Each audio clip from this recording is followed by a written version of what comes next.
In the soft haze of a North Carolina spring morning in 2026, where the pine-scented air of Fort Bragg carried the faint promise of blooming dogwoods and the distant rumble of Humvees on training fields, Major General Eleanor Marie Thompson sat alone in her modest kitchen in Alexandria, Virginia, staring at a faded photograph propped against a half-empty coffee mug.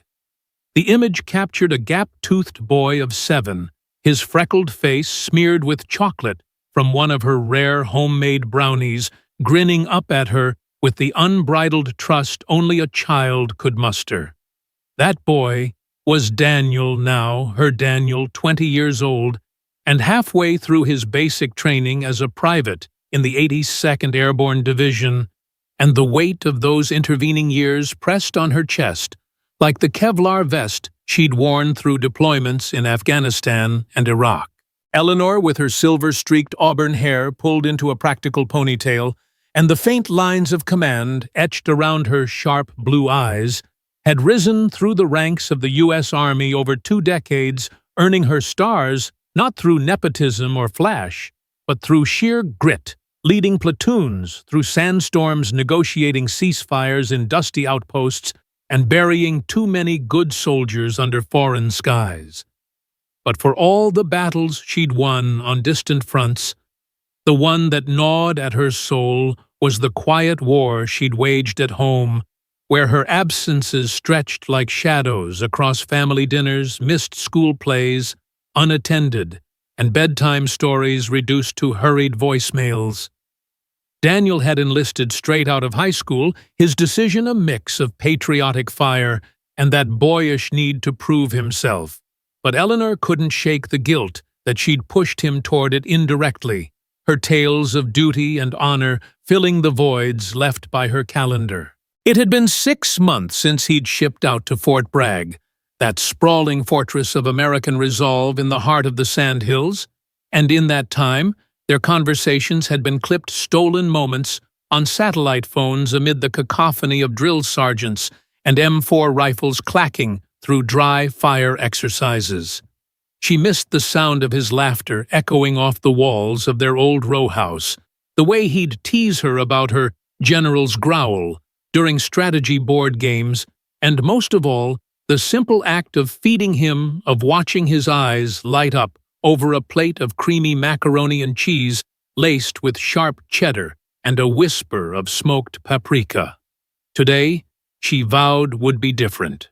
No brass, no entourage, no starched uniform that screamed authority from 100 yards away.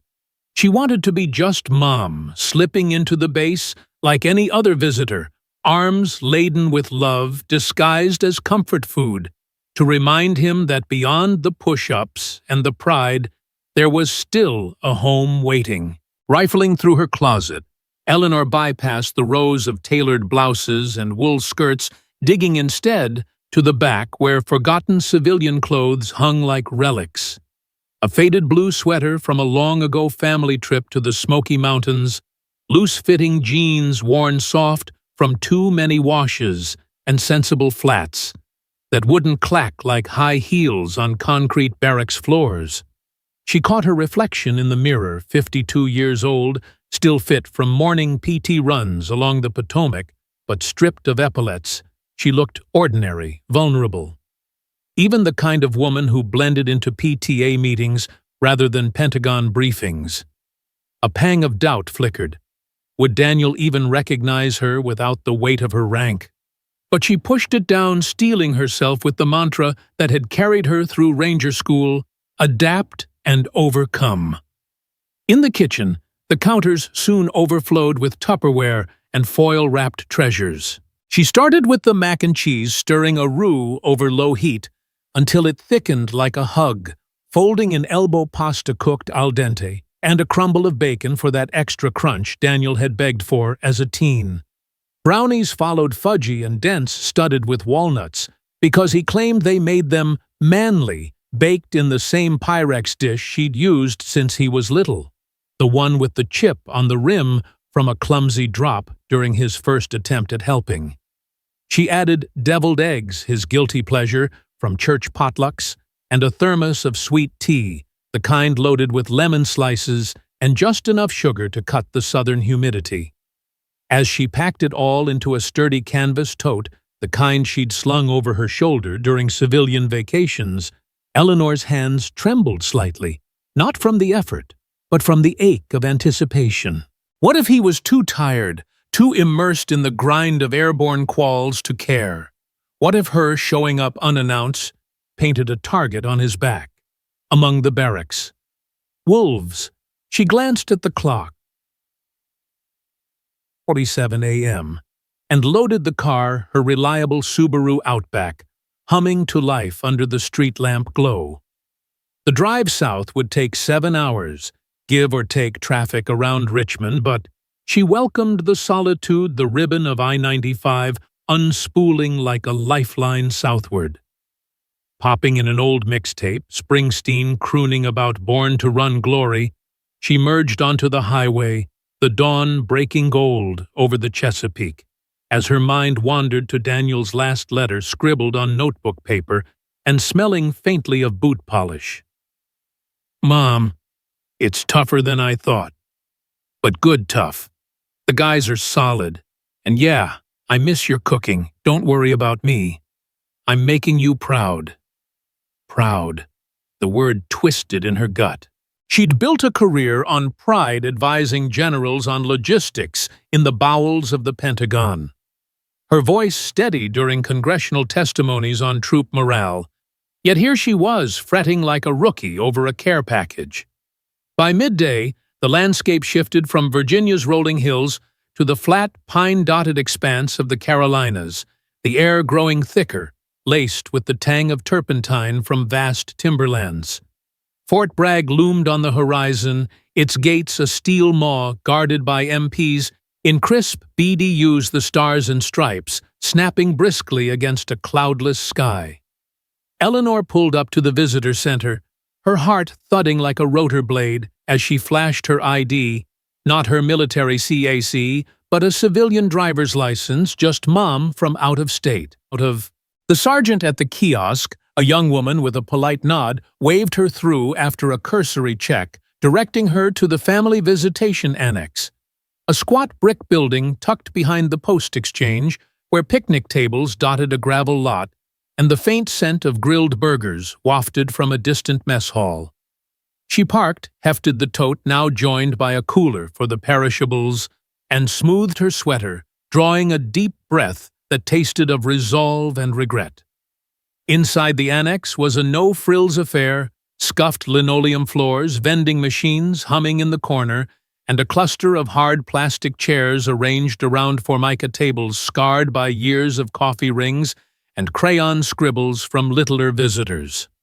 Eleanor chose a seat by the window, the tote at her feet like a faithful sentinel, and checked her watch, 1:15 p.m. Daniel was due any minute, his text from last night, cryptic, training wraps at 1300, can't wait. She allowed herself a small smile picturing his lanky frame, still boyish at 6'1", bursting through the door with that infectious grin. But the door swung open not to her son, but to a broad-shouldered figure in starched fatigues, chevrons glinting under fluorescent lights. Staff Sergeant Derek Hayes, his buzz-cut scalp, gleaming jaw set, like he'd just chewed gravel for breakfast. Hayes, a fixture in the 82nd's drill cadre, carried himself with the swagger of a man who'd peaked early 8 years in promotions stalled by whispers of a hot temper, but compensated by an iron grip on the recruits under his thumb.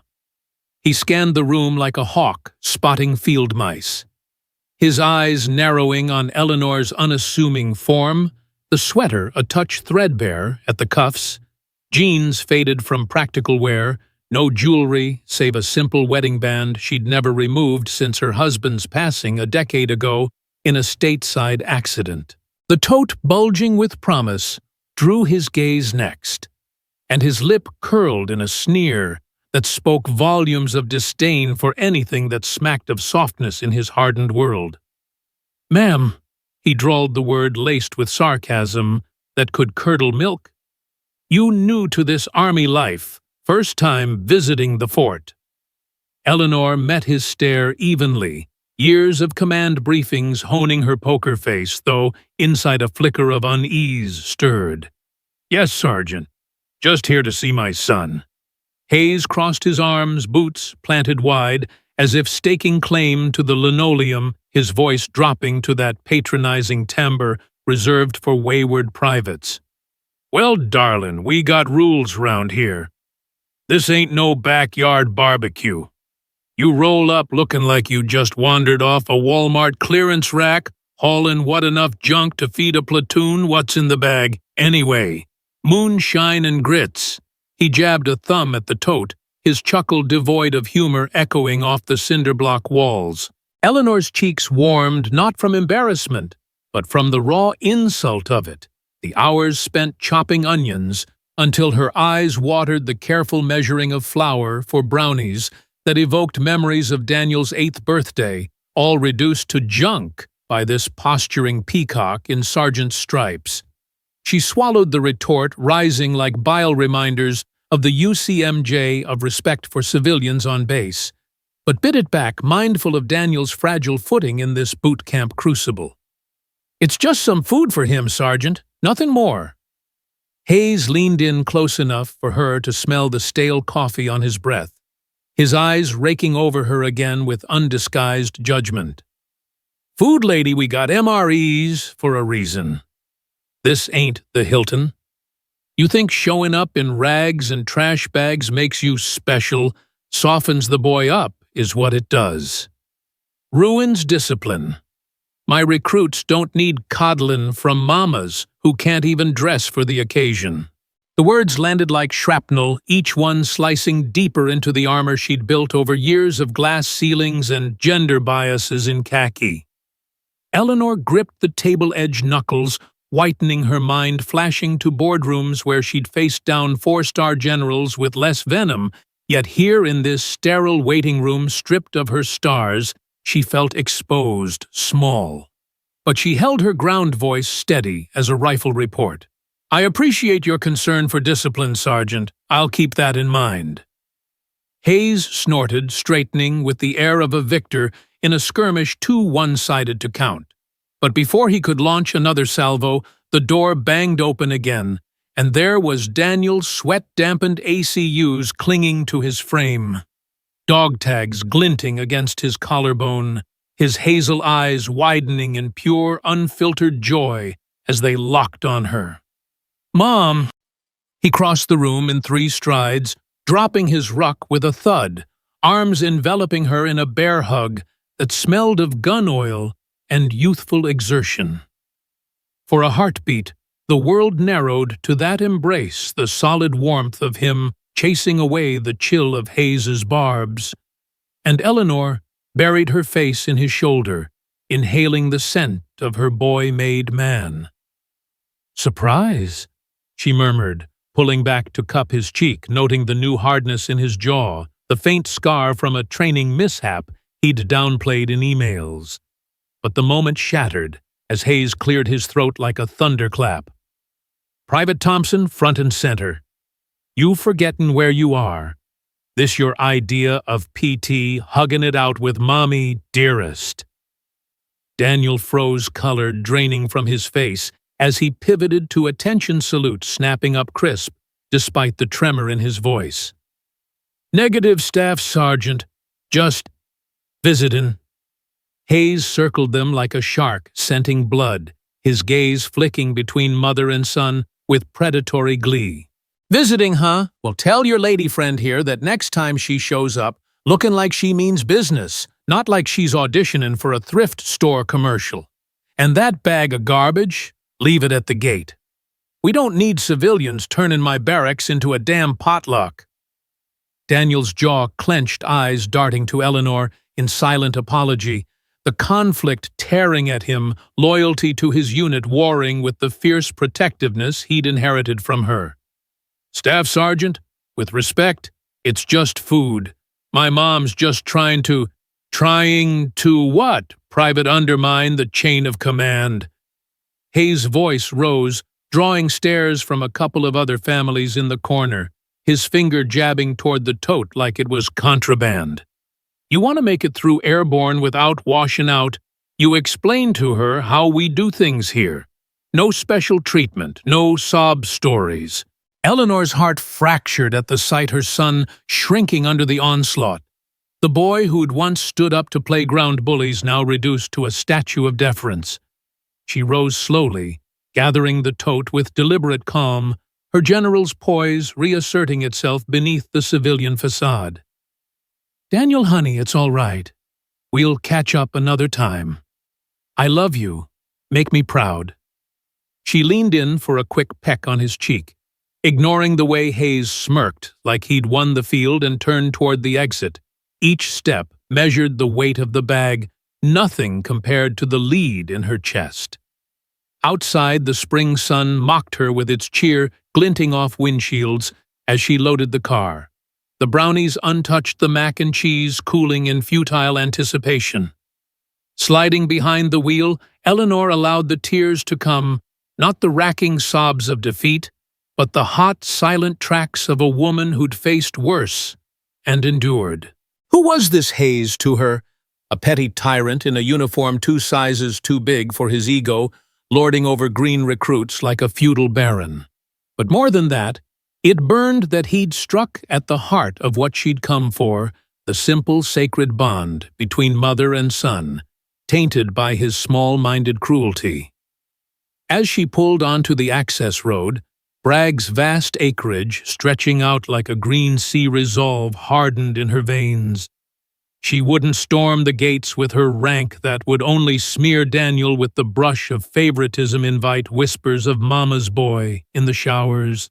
No, this called for precision, the kind she'd honed in ops planning rooms, quiet intelligence, targeted strikes, justice served cold and irrefutable. By the time she merged onto I-95 northbound, the sun dipping low and painting the sky in bruised purples, Eleanor had already composed the mental brief first, a call to Lieutenant General Susan Carter, her old academy roommate now pulling strings in the Inspector General's office. Then a review of regs on visitor protocols and NCO conduct. Hayes had no idea the hornet's nest he'd kicked, nor the caliber of the woman he'd dismissed as darling. But he would. Oh yes, he would. And in the rearview mirror, as Fort Bragg faded to a smudge on the horizon, Eleanor whispered a promise to the empty passenger seat.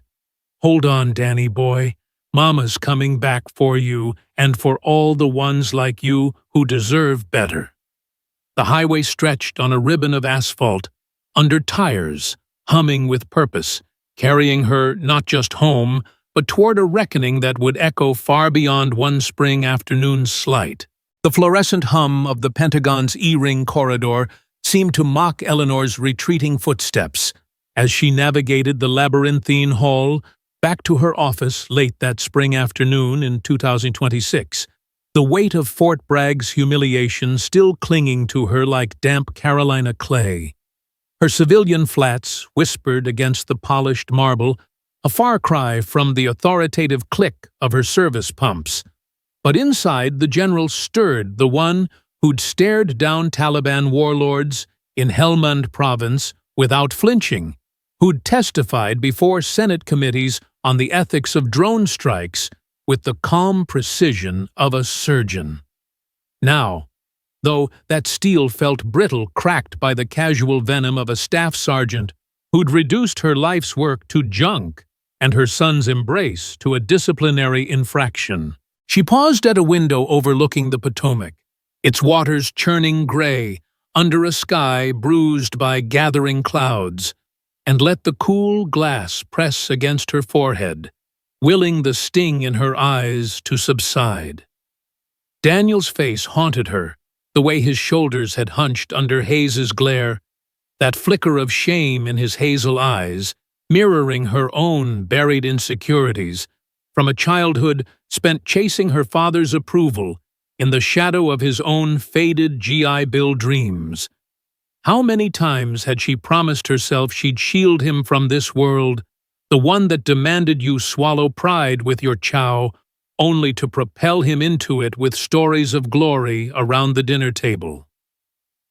Back in her office, a corner suite buried in the Army's G1 Personnel Directorate, Eleanor shrugged off the sweater like shedding a skin, hanging it on the back of her door beside the framed citation from her Bronze Star ceremony. The room was a testament to controlled chaos, stacks of manpower reports on troop retention teetering on her desk, a wall of commendations interspersed with Daniel's crayon drawings from elementary school, and a half-wilted peace lily she'd meant to water after her last TDY to Ramstein. She sank into her high-backed chair, the leather creaking like an old friend's sigh, and fired up her secure laptop. The screen's glow casting harsh shadows on the photo of her and Daniel at his high school graduation, him in cap and gown, her in dress blues, both beaming under the stadium lights. The drive back had been a blur of white-knuckled miles and Springsteen anthems turned low, her mind replaying the annex scene on loop, Hayes's drawl, dripping contempt the tote's handles biting into her palm as she fled Daniel's aborted "Mom, wait!" cut short by protocol's invisible chains. Part of her wanted to let it slide, chalk it up to one bad apple in the barrel of 3 million soldiers she oversaw in policy alone. After all, she'd endured worse catcalls in her early days as a second lieutenant, when ma'am came laced with smirks and sideways glances at her figure rather than her fitness reports. But another part, the mother who'd buried her husband after a Black Hawk crash in Texas, left her a widow at 42, roared against the injustice. This wasn't just about her pride.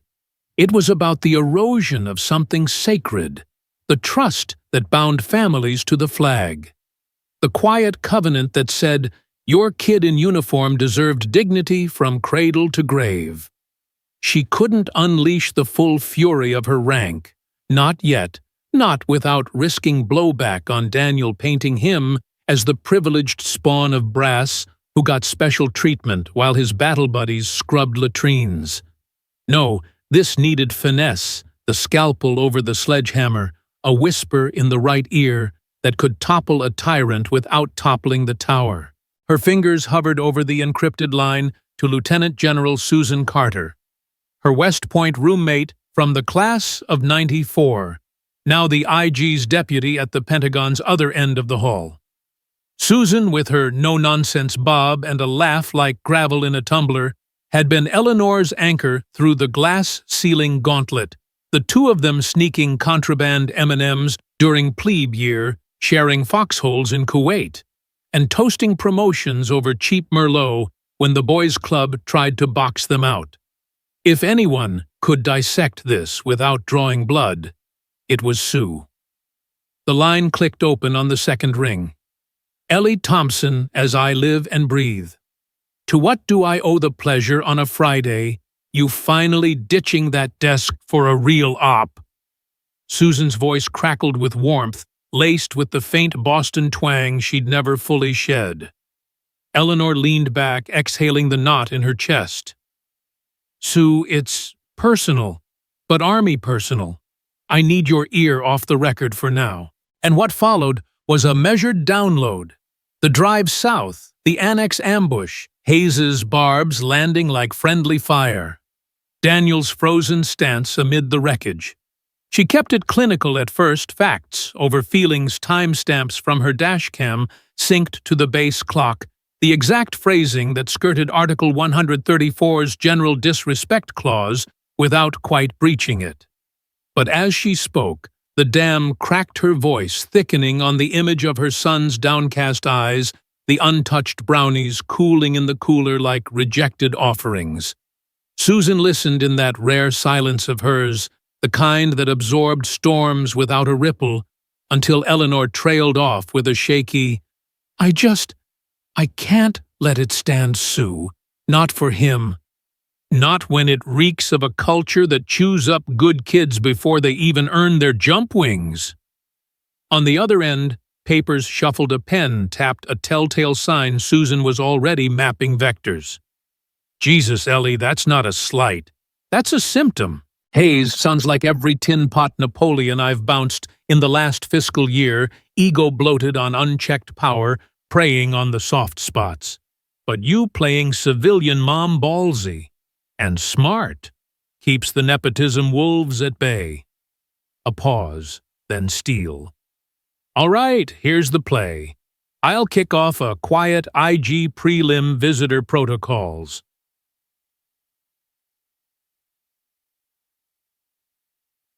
Conduct audits. Nothing that screams, Thompson's boy got special snowflake treatment. We'll pull visitor logs cross-reference with unit evals. If it's isolated, Hayes gets a counseling statement and a prayer for redemption. If it's the tip of the iceberg, well, Fort Bragg's got a rep for high-speed, low-drag. But even all-American units have rot if you don't air it out.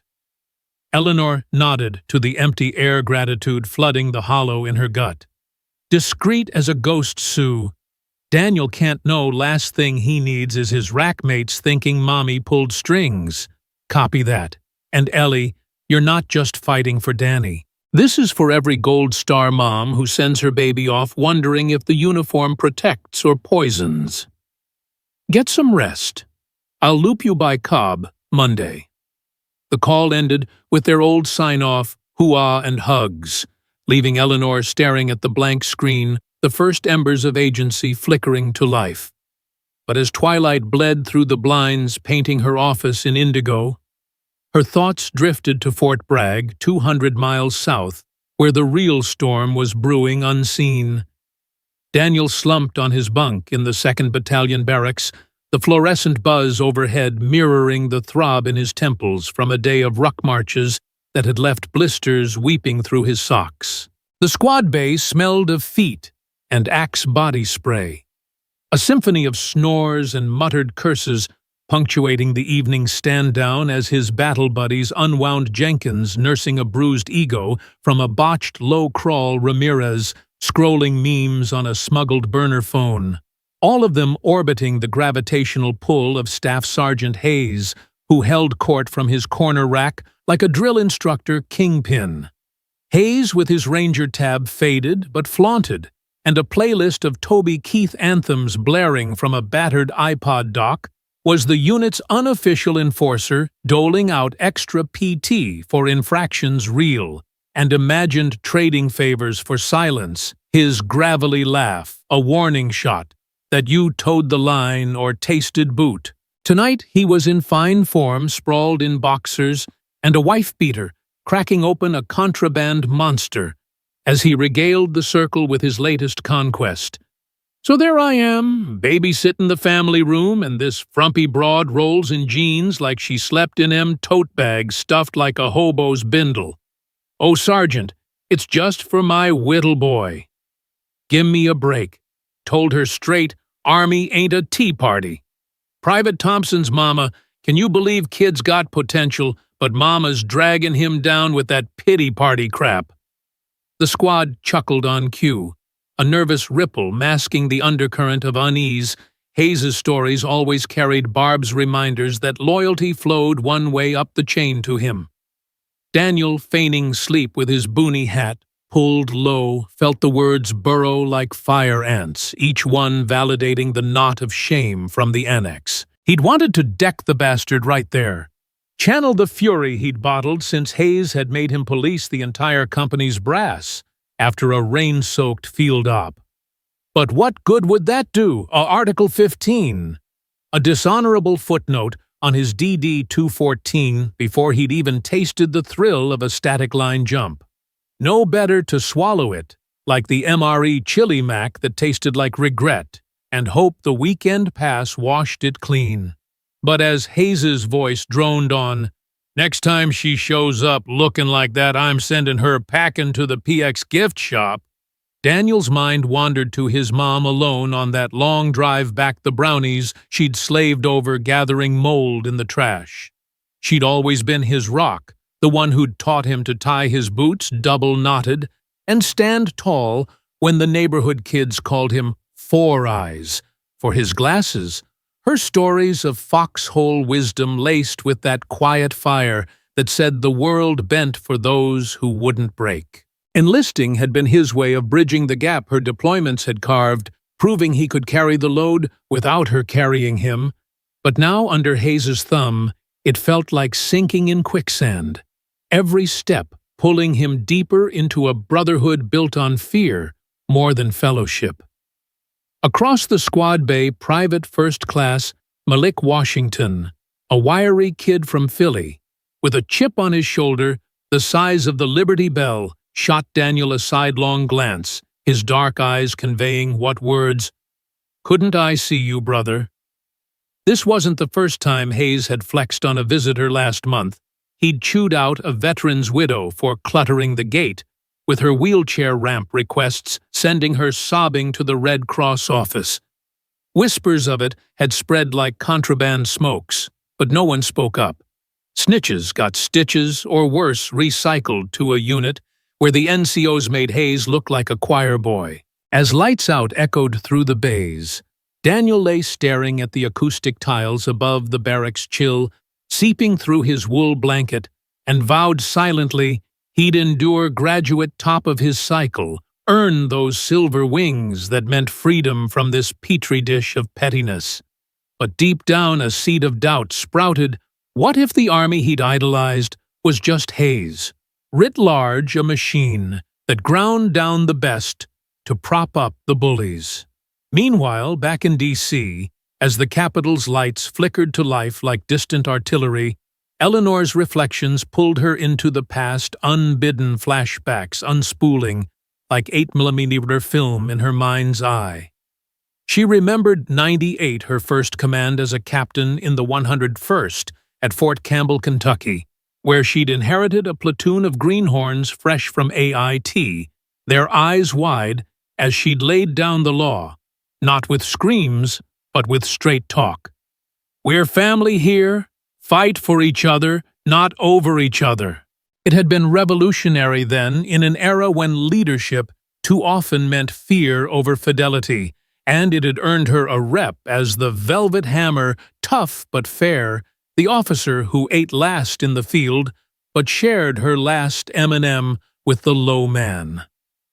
Sacrifices had piled up like sandbags, missing Daniel's first steps for a surge in Bosnia, consoling him over the phone at 13 when his Little League team lost the championship because she couldn't be in the stands.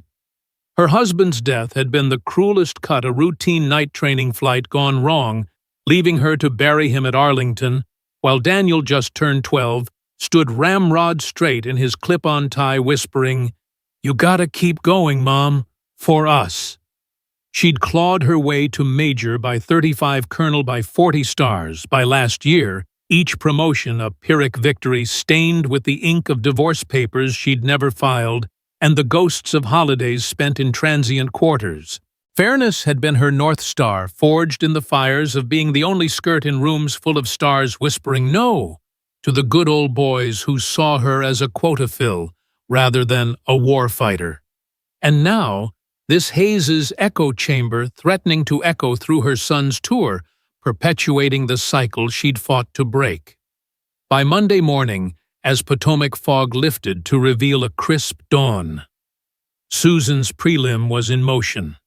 A pair of plainclothes IG agents embedded at Bragg, under the guise of routine retention surveys, their clipboards hungry for the unvarnished truth.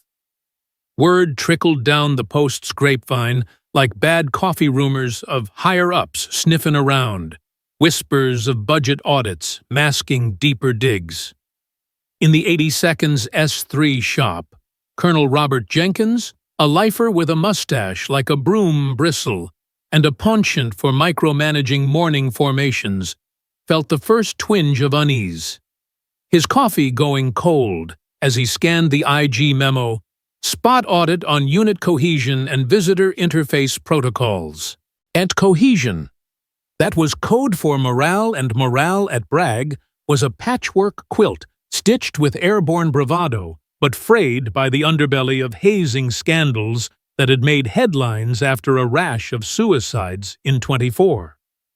Jenkins knew Hayes by rep solid on the range a demon with the whistle, but rumors of his motivational speeches, straying into personal territory, had crossed his desk more than once, buried under stacks of OERs waiting endorsement. "Get me Hayes in here," he barked to his XO, a harried major named Patel who nodded and scurried off like a ferret. Hayes sauntered into the commander's office an hour later, still riding the high of a weekend pass spent at a Fayetteville strip club, his uniform pressed, but his eyes bloodshot from one too many Jack and Cokes. "You wanted to see me, sir," he said, snapping a salute that bordered on sloppy. Jenkins eyed him over steepled fingers, the room thick with the scent of stale cigars from a forgotten ashtray. "Sergeant, we got eyes on the unit. IG boys poking around visitor protocols. Anything I should know about your interactions down at the annex?" Hayes's smirk faltered for a split second, but he recovered with the bluster of the invulnerable. "Negative, sir. Just keeping the standards high. Some civvies need reminding this ain't Disneyland. Had one last week, Thompson's mom, if you can believe it. Showed up looking like a hard sale reject. Gave her the what for, per regs." Jenkins's brow furrowed a vague memory of a visitor log entry pinging Thompson Eleanor M., no affiliation noted. "Thompson, huh, private's got a good rep. You document that what for." Hayes shifted boots, scuffing the carpet. "Verbal counsel, sir. NBD NBD keeps the recruits sharp." The colonel waved him out, but as the door clicked shut, doubt gnawed. Hayes's type was a dime a dozen relics of the old school where fear forged fighters. But in this post-up-tempo era, with Congress baying for accountability, after the Fort Hood inquiries, one loose thread could unravel a commander's star. Hayes, oblivious, strutted back to the drill pad, barking orders at a formation of privates sweating through push-ups under the relentless Carolina sun. "Drop and give me 20 maggots. You think the Taliban cares if your mommy packed cookies?" His laugh boomed. But inside a worm of worry squirmed. Nah, couldn't be about that frumpy broad. She was nobody a ghost in the machine. Little did he know, the machine was awakening its gears, grinding toward a quiet revolution, sparked by a mother's unyielding love and a general's unerring sense of justice. As the IG agents fanned out casual chats over chow, in the DFSC anonymous tip lines buzzing with pent-up grievances, Fort Bragg's undercurrents began to surface a tide that would soon swamp the sergeant who thought he ruled the waves. Back at the Pentagon, Eleanor pored over declassified reports on unit resilience, her highlighter tracing patterns of toxicity she'd seen too often, the slow poison of unchecked NCOs eroding the esprit de corps that won wars. Daniel's latest text buzzed in, "Tough day but pushin' through. Miss ya." And she typed back a simple, "Proud of you always," her thumb lingering on, "Send a lifeline across the miles." The spark was lit. Now came the blaze tempered by wisdom aimed at healing rather than just harming. In the grand tapestry of service, this was but one thread, but Eleanor knew better than most, pull it right, and the whole cloth could mend stronger. The relentless Carolina sun beat down on Fort Bragg's training fields like a drill sergeant's wrath in mid-June 2000 tweets. Termin 6. Turning the sand into a skillet, where privates like Daniel Thompson low-crawled through simulated kill zones, their ACUs caked in red dust that clung like regret. 2 weeks had passed since Eleanor's ill-fated visit, and the base thrummed with an undercurrent of tension, thicker than the humidity whispers slithering through the chow lines and barracks like smoke from a suppressed M4. IG's got eyes everywhere. Some brass from D.C. sniffing for dirt. Heard it's about the suicides. Last cycle. Don't say nothing stupid. Daniel felt it in his bones, the way the squad's easy ribbing had sharpened into guarded glances especially around Staff Sergeant Derek Hayes, whose bluster now carried a brittle edge like a man whistling past a graveyard he didn't know was his own. Hayes had doubled down on the PT menu that week, smoke sessions at dark 30, that left quads screaming and lungs burning, his voice booming over the formation. "You pukes think this is hard. Wait till you hit the wire in some godforsaken AO, then you'll thank me for making men out of boys." But beneath the bravado cracks showed a tremor in his salute during the commander's morning brief. A furtive glance at his phone during smoke breaks, as if expecting the hammer to drop from on high. The IG team, two sharp-eyed civilians in polo shirts and khakis badges tucked in pockets like concealed carry, had embedded seamlessly, posing as morale surveyors from the Army's Human Resources Command, their clipboards capturing not just Likert scales on unit cohesion, but the raw, off-record confessions that bubbled up over lukewarm Gatorade in the shade of the ammo shack. Private Malik Washington was the first to crack cornered after a water run, his Philly accent tumbling out in a rush. "Sarge Hayes, man, he's got a mouth like a buzzsaw. Last month chewed out my sister when she came for family day, called her hood rat for her braids right in front of the whole platoon. And the extras, forget it. If you don't shine his boots extra bright, you're pullin' fire watch till your eyes bleed." Others followed a dam breaking Ramirez, spilling about the favoritism Fridays, where Hayes's drinking buddies got light duty, while the rest humped rucks till blisters popped. Jenkins recounting a midnight motivational talk that devolved into Hayes hurling epithets at a recruit whose dad was a civilian contractor. "Your old man's a desk jockey leech, just like you." The agents nodded neutral, as poker faces jotting notes that would feed into a dossier growing fatter by the hour, cross-referenced with base surveillance feeds pulled from the annex and gate cams. Back at the Pentagon, 300 miles north, where the aircon hummed like a perpetual briefing room fan, Eleanor Thompson pored over the preliminary reports in her office, the secure VTC screen flickering with Susan Carter's face, stern lines softened by the glow of her desk lamp. "Ellie, it's uglier than we thought," Susan said, her Boston clip cutting through the static. "Hayes isn't a lone wolf. He's pack leader. We've got footage from your visit time-stamped crystal clear. Him jabbing at your bag, the smirk when you walked out. And the kid Daniel, his body language screams shut down.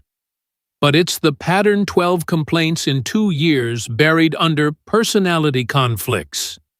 Verbal abuse, selective punishment.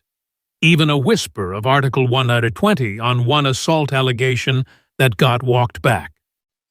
Eleanor's jaw tightened, her fingers drumming the armrest, a tick from her days calling artillery in the sandbox, as she absorbed the visuals, grainy black and white, of Hayes looming over her seated form, his gestures amplified in slow-mo like a bad training vid. "Sue, this goes beyond one sergeant. It's the petri dish he's festering in NCOs, thinking tough love means license to lord it. Pull the full audit. I want evals on the chain up to battalion." Susan leaned in pixels, sharpening her resolve. "Already rolling. But Ellie, you sure about going down there uniform optional? But if you flash stars, it'll light the fuse." Eleanor glanced at Daniel's latest photo on her desk. Him mid-jump in a weekend ruck photo op, grinning through the sweat, and nodded to the screen. "I'm going. Not as mom this time, as the Army. Hayes needs to see the face he spat on." By week's end, as thunderheads rolled in over the sandhills promising a deluge to match the storm brewing, Eleanor touched down at Pope Field aboard a C-12 Huron. Her dress blues crisp under a lightweight trench stars winking like warning lights on her shoulders. The base shuttle whisked her to the 82nd's headquarters, a squat concrete bunker festooned with jump wings and faded unit crests, where Colonel Robert Jenkins awaited in the lobby, his broom-bristle mustache twitching like a divining rod, sensing trouble. "Major General Thompson," he said, snapping a salute that bordered on fervent, his aide a step behind with a tray of water glasses. "An honor, ma'am. Didn't expect, well, the IG flagged your interest. Anything we can clarify?" Eleanor returned the salute with economical grace, her blue eyes locking his like targeting lasers. "Colonel, walk with me. We've got business." They strode to the conference room, Jenkins's boots echoing his unease, the air thick with the scent of fresh brewed coffee and old printer toner. Inside the IG leads waited Agent Hale, a wiry ex-Marine with a buzz cut, and a tablet full of timestamps. Agent Ruiz, her counterpart, jotting final notes from a morning's worth of interviews. Projections hummed to life on the wall, the annex footage Hayes's frame, filling the frame as he loomed words subtitled in stark white, "Rags and trash bags, ruins discipline." Jenkins blanched, sinking into a chair, as Eleanor took the head, her presence filling the room like low pressure before a squall. "Play it all, Agent Hale. From the gate, cam sync." The reel unspooled, Eleanor, entering tote swinging innocently. Hayes intercepting. The verbal barrage. Daniel's arrival, and the freeze-frame humiliation. Then the testimonies, edited clips of soldiers' voices distorted, but inflections raw. Hayes runs the platoon, like his personal fiefdom. "Made me call my girl and break up, 'cause I owed him a favor. That visitor thing happens monthly, scares off families, keeps us isolated." Jenkins rubbed his temples, sweat beading despite the AC. "Ma'am, oversight on my watch." Hayes came up through the ranks here, Ranger-qualified deployments to the Stan. Thought he was just old school. Eleanor leaned forward, voice level, but laced with the frost of command. "Old school, Colonel, or just school of the bully.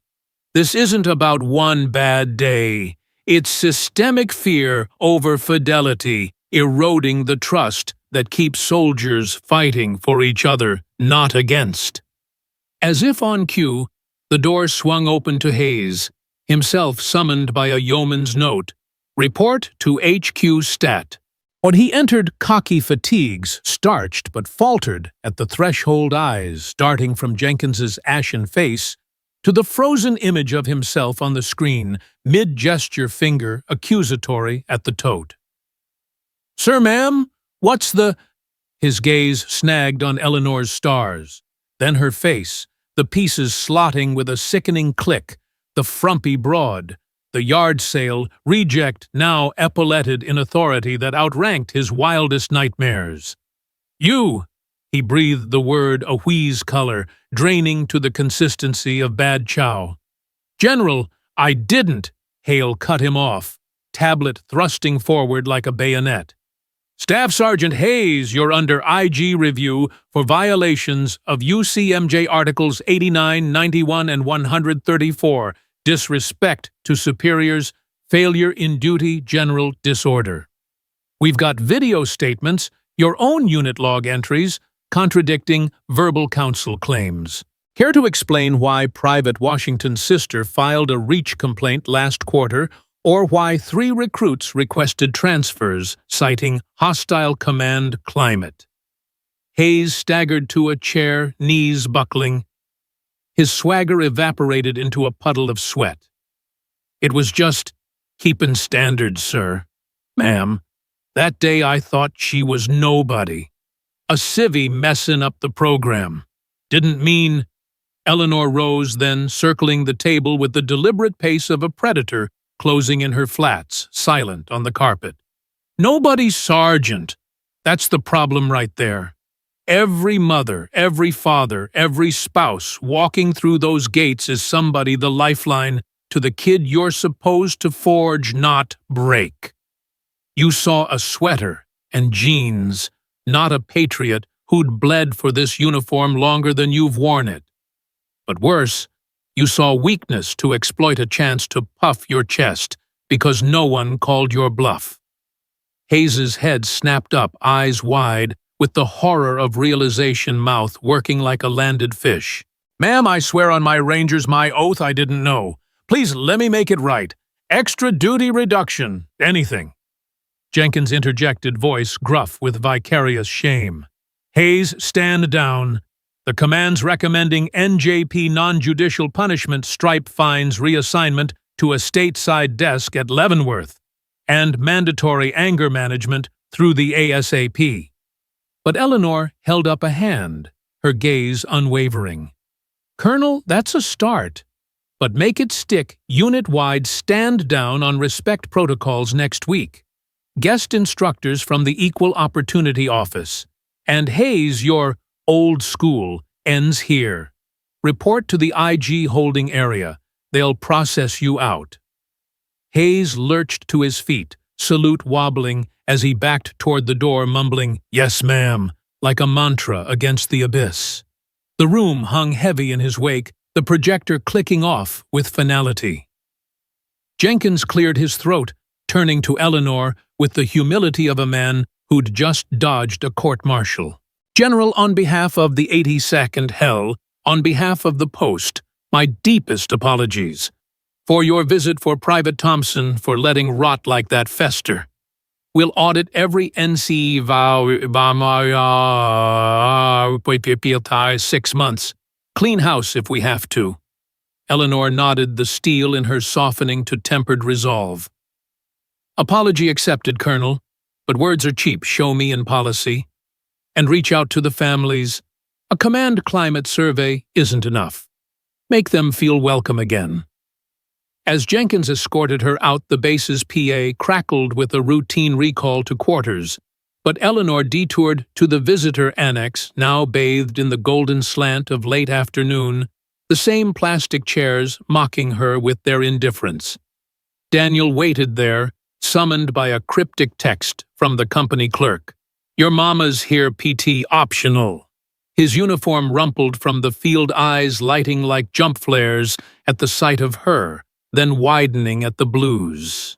"Mom, General, Mom, what the—" She pulled him into a hug, brief but fierce, the scent of pine pitch and exertion wrapping around her like home. "Later, Danny. For now, know this, no more shadows in your squad bay. The bully's gone. The light's on." Word spread like wildfire through the barracks. That evening, Hayes busted hauled off in a staff car to the provost marshal's for processing his rack, stripped bare by sundown personal gear, boxed for shipment to a nowhere posting in Kansas. The squad bay buzzed with a cocktail of shock and schadenfreude, Ramirez high-fiving Malik with a "told you the man's ego was his kryptonite," Jenkins cracking his first genuine joke in weeks. "Guess Sarge won't be needing those shine kits anymore." Daniel perched on his bunk, fielded the questions with a mix of pride and deflection. "Nah, it wasn't me. Just right place, right time." But inside, a weight lifted the air, tasting fresher, the brotherhood shifting from wary pack to something resembling trust. Whispers turned to his mom now, not with pity, but awe. "Thompson's old lady's a full bird. No wonder he don't flinch at ruck marches." It wasn't just respect. It was kinship forged in the fire of fairness. Daniel standing taller, his peers clapping his shoulder with, "Your mom's a legend, bro. Owe her a beer when we graduate." Back in D.C. the next dawn, as Eleanor's jet sliced through cotton candy clouds, she fired off a secure email to Susan. "Hayes down. Reforms queued. Pushing for DoD-wide mandatory dignity and duty module in NCO Academy's respect training from day one." Susan's reply pinged mid-flight. "Approved. You're briefing the SecDef next month. Make it sing." Eleanor leaned back in the leather seat, the Potomac glinting far below like a vein of silver, and allowed a rare smile, the kind that crinkled her eyes, echoing the boy in the photo who'd once believed she hung the moon. This reckoning wasn't vengeance, it was restitution, a scalpel cut to excise the poison, leaving scars that healed stronger. Hayes's downfall was the spark, but Eleanor's vision, the flame advocating enclosed-door sessions for policy shifts, expanded family liaison officers at posts, anonymous hotlines tied to IG dashboards, metrics tracking not just readiness scores, but resilience ratings from surveys that asked the real questions. Do you feel valued? Safe to speak. Pushback came. Of course, the old guard colonels grumbling over cigars about coddling snowflakes. The budget hawks eyeing line items like they were pork. But Eleanor parried with data retention up 15% in piloted units, suicide attempts down the human capital math that even bean counters couldn't fudge. At Bragg, the changes rippled outward. Jenkins's stand-down drew a full battalion soldiers in ranks under a pavilion strung with jump ropes repurposed as clotheslines. The EO rep, a no-nonsense major from Georgia, with a drawl that disarmed laying out scenarios. What if your battle buddy's got a civvy popping off at mail call? You de-escalate or escalate. Why? Hayes's ghost hovered in the hypotheticals. But the lesson-landed power was stewardship, not a bludgeon. Daniel soaked it in from the back-row notebook, scribbled with notes he'd share over late-night bull sessions. Mom always said lead from the front, but lift from behind, earning nods from vets twice his burn time. As the session wrapped, Jenkins pulled him aside in the fading light, gravel crunching under boots. Private, your mother's not just brass, she's the real deal. Whatever she's building up top, it's trickling down here. Keep your head up. You've got her blood. Daniel saluted, chest swelling, not with arrogance, but quiet fire, the kind that fueled long hauls and hard choices. Miles away in her Alexandria kitchen that night, Eleanor unpacked the tote from her last visit, the mac and cheese long donated to the USO, but the Pyrex dish a talisman, and stirred a fresh pot, this time, for one, the steam curling like unanswered prayers finally heard. The reckoning had come swift and surgical, Hayes's empire reduced to a footnote in a fitness report. But the true victory lay in the seeds sown a brigade readier, not just for war, but for the war within where dignity was the ultimate weapon. And as she plated her solitary meal phone buzzing with Daniel's text, "Heard about the changes. Thanks, Mom. You're my hero." Eleanor whispered to the empty chair, "No, son, we're each other's." The path ahead twisted with more battles, budget fights, resistant commands, but in that moment, under the hum of the fridge and the distant train whistle, she tasted peace. The sweet certainty that one mother's stand had steadied a son's world, and in doing so, shored up the republic it served. As the leaves turned to fiery hues across the North Carolina sandhills in late September 2026, Fort Bragg stood transformed under the crisp autumn sky, its vast training grounds no longer echoing solely with the sharp cracks of rifle fire and barked orders, but with a newfound rhythm of camaraderie that hummed like a well-oiled engine. 3 months had elapsed since Staff Sergeant Derek Hayes' unceremonious exit, demoted to specialist and shipped off to a monotonous garrison duty at Fort Leonard Wood, Missouri, where his days blurred into paperwork and his nights into quiet reflection on the folly of unchecked arrogance. The 82nd Airborne Division's 2nd Battalion had shed its skin, emerging leaner and more cohesive thanks to the sweeping reforms sparked by that one spring afternoon's slight. Colonel Robert Jenkins, his broom-bristle mustache now trimmed with a touch more humility, had rolled out the Dignity in Duty initiative with the fervor of a man redeeming his command, weekly EO stand-downs under the pavilion, where soldiers dissected case studies on respect, not the lip service variety, but the kind that built unbreakable bonds with role plays on de-escalating family day tensions and anonymous feedback boxes bolted to every barracks door. The visitor annex, once a sterile way station for hurried hellos, now boasted fresh paint. A coffee station stocked with Keurig pods, and a bulletin board plastered with welcome signs. Families first, your support fuels our fight. The metrics backed the shift retention surveys spiked from a middling 72% to 89%, with comments like, "Feels like a team now, not a chain gang," flooding the IG dashboards. Daniel Thompson, now a seasoned private first class with jump wings gleaming on his chest, and a confidence that straightened his lanky frame, moved through the daily grind with a lightness he hadn't known at Boot's outset. The squad bay, once Hayes's domain of dread, buzzed with genuine bull sessions over MRE hacks and weekend plans. Malik Washington cracking jokes about Philly cheesesteaks, while Ramirez shared playlists that skipped the toxic anthems for something uplifting, like Luke Combs' ballads about home.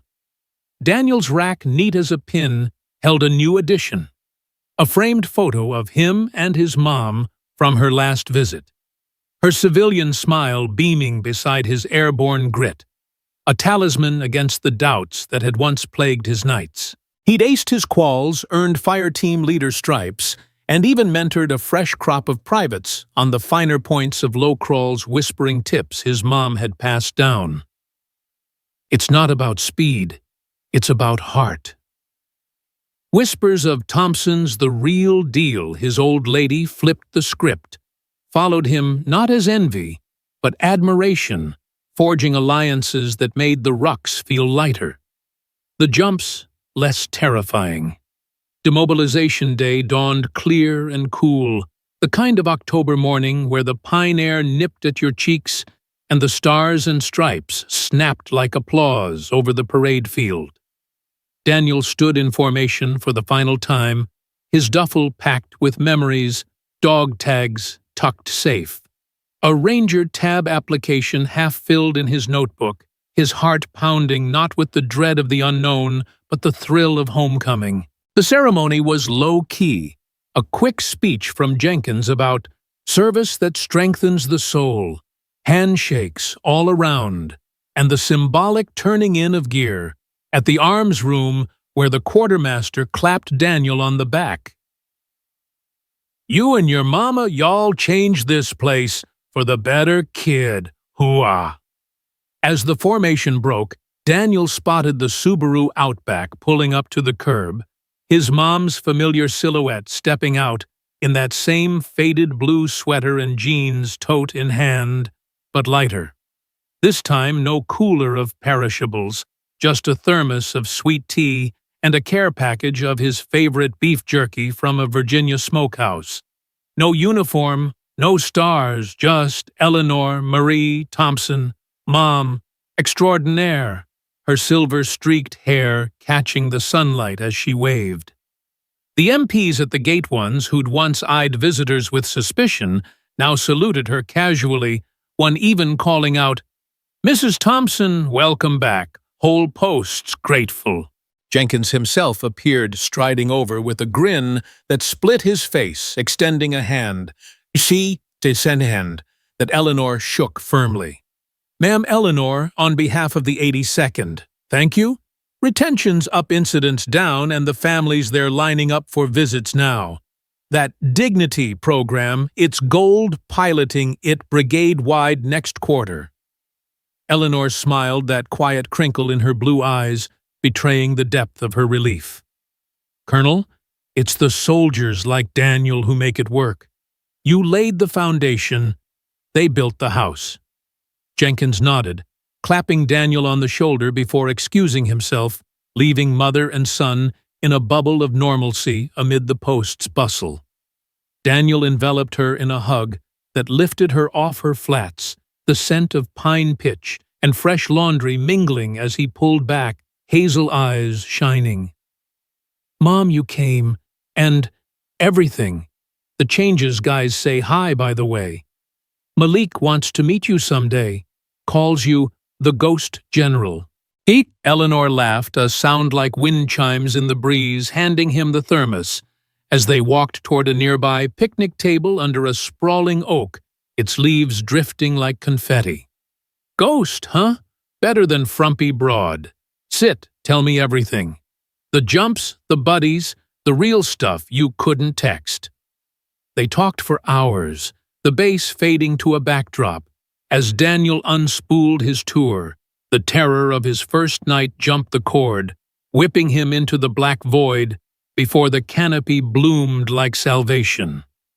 The bull session after Hayes' bust, where the squad had toasted with pilfered sodas to moms who kick ass. The quiet growth, how leading a fire team had taught him patience, the kind she'd modeled in her stories of dusty outposts. Eleanor listened chin in hand, interjecting with nods, and I remember that feeling from my first platoon, her pride a tangible warmth that chased the autumn chill. She shared snippets, too, Pentagon battles one, like the SecDef's nod to her dignity and duty brief, where she'd stood before a room of stars and suits, voice steady, respect isn't a luxury, it's our armor. When we honor the families, we honor the fight. Pushback had come, grizzled generals muttering about woke mandates, but data silenced them. Pilot units showing 20% better cohesion scores, fewer EO complaints, soldiers re-enlisting not out of obligation, but ownership. Daniel's eyes widened at the scope, his boyish awe resurfacing. You did that. For me, but for everyone. Eleanor reached across the table, squeezing his hand. The wedding band cool against his calluses. Started with you, Danny. But it's bigger, the lesson I learned young, and hope you carry true leadership strength, wrapped in compassion. Standing up to the Hayes types quietly but firmly doesn't just fix one wrong. It ripples, inspires change that sticks. As the sun dipped low, painting the sky in amber and rose, they packed up Daniel, slinging his duffel over one shoulder, the weight of service lifting like fog. The drive north was a reverse of that fateful spring trip, Springsteen on low laughter, filling the car stops at roadside diners for greasy burgers that tasted like victory. Back in Alexandria, as Daniel unpacked in his old room, now a blend of posters and unpacked boxes, Eleanor watched from the doorway, her heart full to bursting. He'd already lined up a gig ROTC instructor at a local community college, bridging military wisdom to civilians, his application essay echoing her words. Service taught me accountability to self, squad, and the unseen hands that hold us up. And weeks blurred into a new normal. Daniel crashing her PT runs along the Potomac, trading stories over coffee.